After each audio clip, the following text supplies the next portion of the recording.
Yes. It is very helpful to observe. But now I would like to bring in a very different aspect to observation. And I think that is very healthy to acquire as a skill. Let's say I'm observing someone who is throwing a temper tantrum, or is like traffic rage, and I'm sitting next to them on the passenger seat.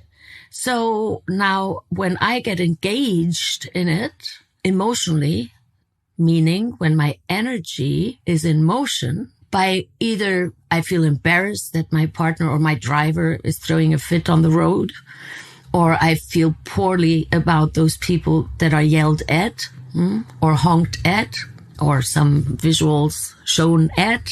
Some people get cramps in their middle fingers, so you know what I'm referring to. And when we then nevertheless become the observer and just observe what a surveillance camera would observe. So there's somebody driving a car, seemingly frustrated and responding towards their frustration into the open world quite verbally, quite physically, honking and soundly. And then therefore, when we only observe it, then we do not get tangled up with it or tangled in with it. I'm with you here. I feel like you're saying by stepping back and observing, we also step back from the emotion. Yes. So we don't get caught up in it. I believe that is very helpful, yes, because the distance is very helpful.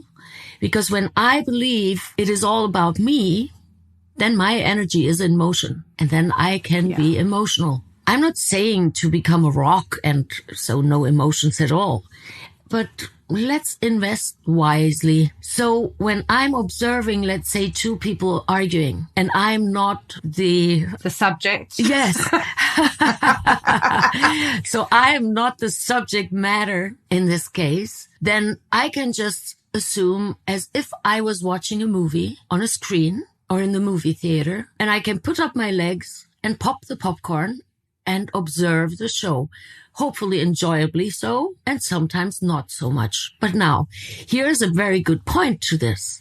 When we are the observer, then we have less tendency to get involved, and also we remain less judgmental. Why? That's a good point. When you and I sit in a movie theater and we're watching the newest flick that's just out and it's such amazing advertisement that we saw about it and a teaser about it and a trailer, and we saw people talk about it, and now we're sitting in the movie theater. And let's say one of us, you or I volunteer. So I don't like the movie. Can happen because I'm very picky when it comes to movies, I admit. And then let's say I don't really enjoy the movie. Do I get up and scream and yell at the screen and say, no, you do it wrong. No, don't do that. Why would you do that? No, I don't like you doing that. Stop it. No, I would not do that because people probably would call 911 and bringing me in some closed quarters. The white coats. So I'm just sitting there and not taking it personally. I can still feel emotional about the story that's going on the movie screen or the TV screen. And that's okay, but I still don't take it personally. It may trigger, nevertheless, some of my emotional baggage that I'm still carrying with me.